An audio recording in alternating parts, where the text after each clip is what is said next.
ब्रह्मा, विष्णु और शिव का जन्म एक रहस्य है। तीनों के जन्म की कथाएं वेद और पुराणों में अलग अलग हैं। उनके अलग अलग होने का कारण यह है कि जो शिव को मानते हैं वे शिव को ही केंद्र में रखकर अपना दर्शन करते हैं, और जो विष्णु को मानते हैं वे विष्णु को केंद्र में रखते हैं। लेकिन सभी पुराण इस बात पर तो सहमत है कि शिव ने ब्रह्मा के पुत्र दक्ष की पुत्री सती और विष्णु ने ब्रह्मा के पुत्र भृगु की पुत्री लक्ष्मी से विवाह किया था।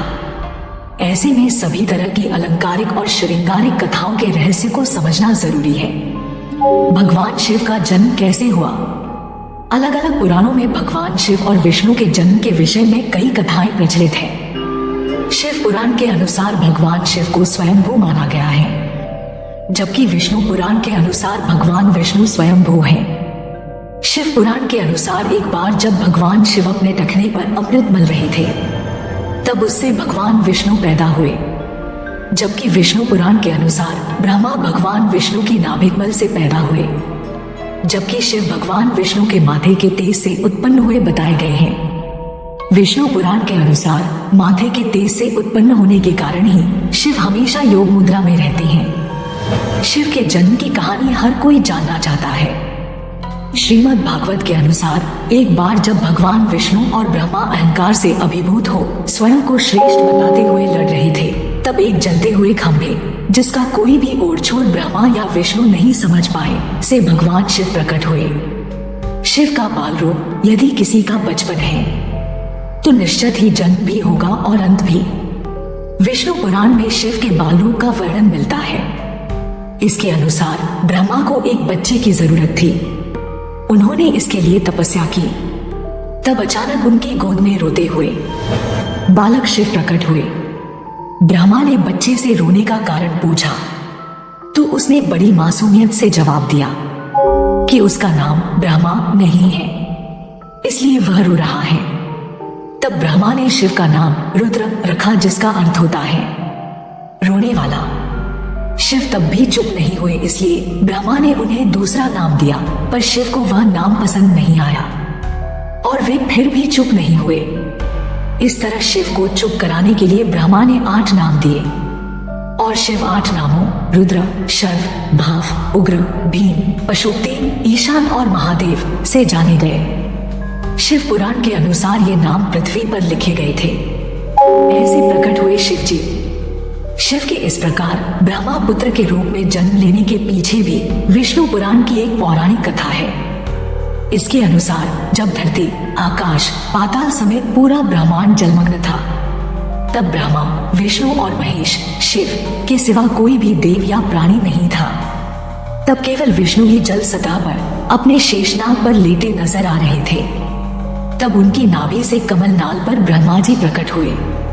ब्रह्मा विष्णु जब सृष्टि के संबंध में बातें कर रहे थे तो शिव जी प्रकट हुए। ब्रह्मा ने उन्हें पहचानने से इनकार कर दिया।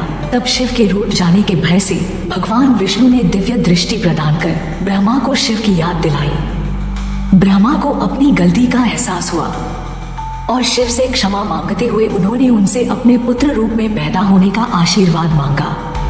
शिव ने ब्रह्मा की प्रार्थना स्वीकार करते हुए उन्हें यह आशीर्वाद प्रदान किया। कालांतर में विष्णु के कान के मैल से पैदा हुए मधुकैटभ राक्षसों के वध के बाद जब ब्रह्मा ने सृष्टि की रचना शुरू की तो उन्हें एक बच्चे की जरूरत पड़ी और तब उन्हें भगवान शिव का आशीर्वाद ध्यान आया।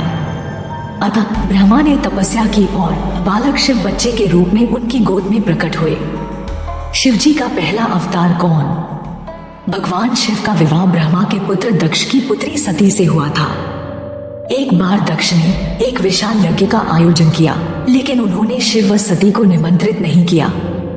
भगवान शिव के मना करने के बाद भी सती इस यज्ञ में आई और जब उन्होंने यज्ञ में अपने पति शिव का अपमान होते देखा तो यज्ञवेदी में कूदकर उन्होंने अपनी देह का त्याग कर दिया। जब भगवान शिव को यह ज्ञात हुआ तो उन्होंने क्रोध में अपने सिर से एक जटा उखाड़ी और उसे रोषपूर्वक पर्वत के ऊपर पटक दिया। उस जटा से महाभयंकर वीरभद्र प्रकट हुए। शिव के इस अवतार ने दक्ष के यज्ञ का विध्वंस कर दिया और दक्ष का सिर काटकर उसे मृत्यु दंड दिया।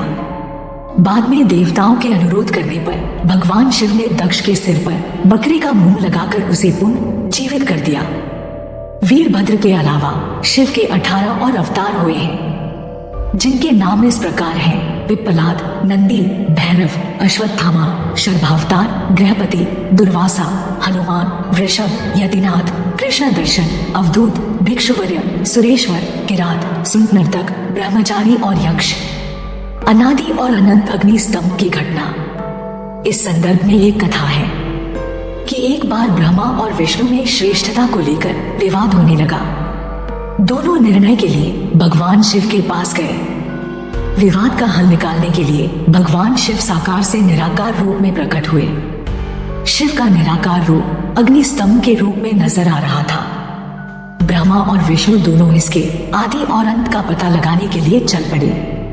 कई युग बीत गए, लेकिन इसके आदि और अंत का पता नहीं लगा। जिस स्थान पर यह घटना हुई वह अरुणाचल के नाम से जाना जाता है। ब्रह्मा और विष्णु को अपनी भूल का एहसास हुआ। भगवान शिव साकार रूप में प्रकट हुए और कहा कि आप दोनों ही बराबर हैं। इसके बाद शिव ने कहा कि पृथ्वी पर अपने ब्रह्मा रूप का बोध कराने के लिए मैं लिंग रूप में प्रकट हुआ, इसलिए अब पृथ्वी पर इसी रूप में मेरे परम ब्रह्मा रूप की पूजा होगी। इसकी पूजा से मनुष्य को भोग और मोक्ष की प्राप्ति हो सकेगी। शिव, सदाशिव, महेश और भैरव का अंतर। सबसे पहले रुद्र हुए। उन्हीं रुद्र का एक अवतार महेश का है। उन्हीं महेश को महादेव और शंकर कहते हैं।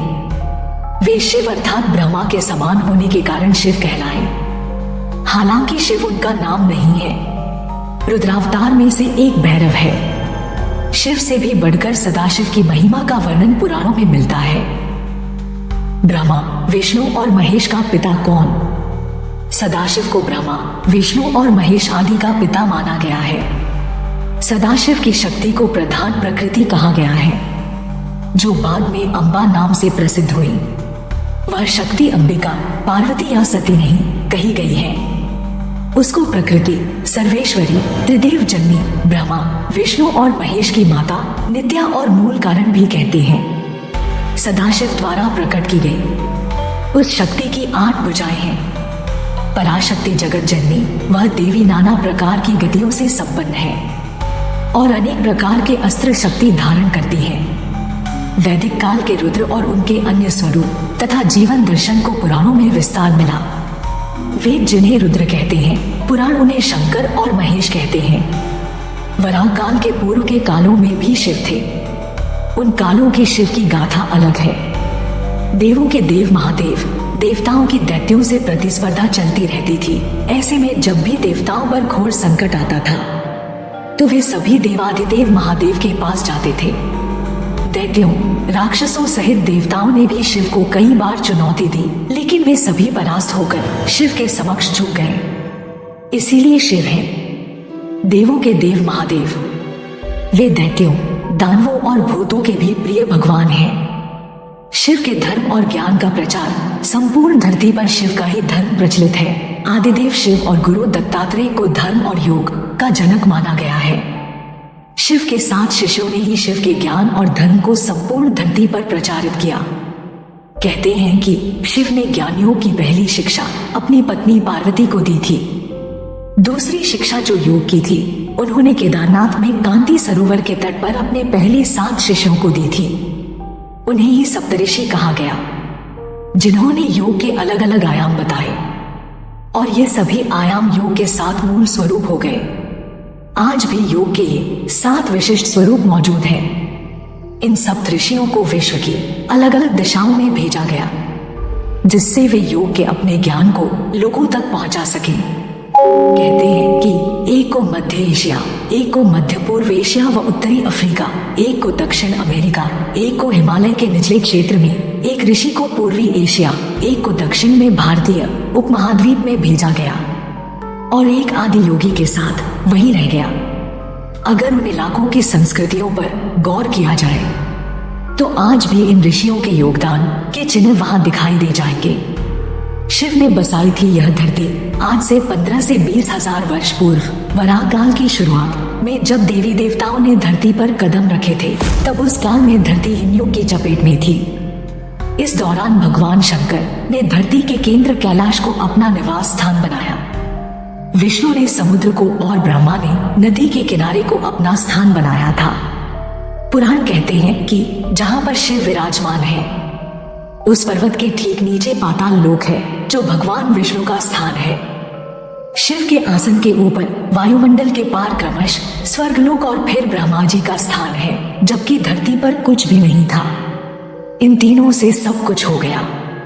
वैज्ञानिकों के अनुसार तिब्बत धरती की सबसे प्राचीन भूमि है और पुरातन काल में इसके चारों ओर समुद्र हुआ करता था। फिर जब समुद्र हटा तो अन्य धरती का प्रकटन हुआ और इस तरह धीरे धीरे जीवन भी फैलता गया। सर्वप्रथम शिव ने ही धरती पर जीवन के प्रचार प्रसार का प्रयास किया, इसलिए उन्हें आदिदेव भी कहा जाता है। आदि का अर्थ प्रारंभ। शिव को आदिनाथ भी कहा जाता है। आदिनाथ होने के कारण उनका एक नाम आदिश भी है। इस आदिश शब्द से ही आदेश शब्द बना है।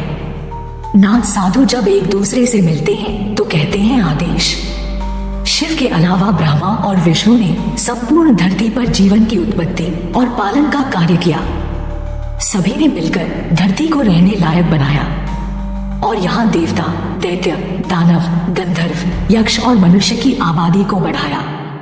अधिक धार्मिक कहानियों और दिलचस्प रहस्यों से अपडेट रहने के लिए हमारे चैनल को लाइक, शेयर, कमेंट और सब्सक्राइब करना न भूलें। जल्दी ही मिलते हैं एक नई वीडियो के साथ। धन्यवाद।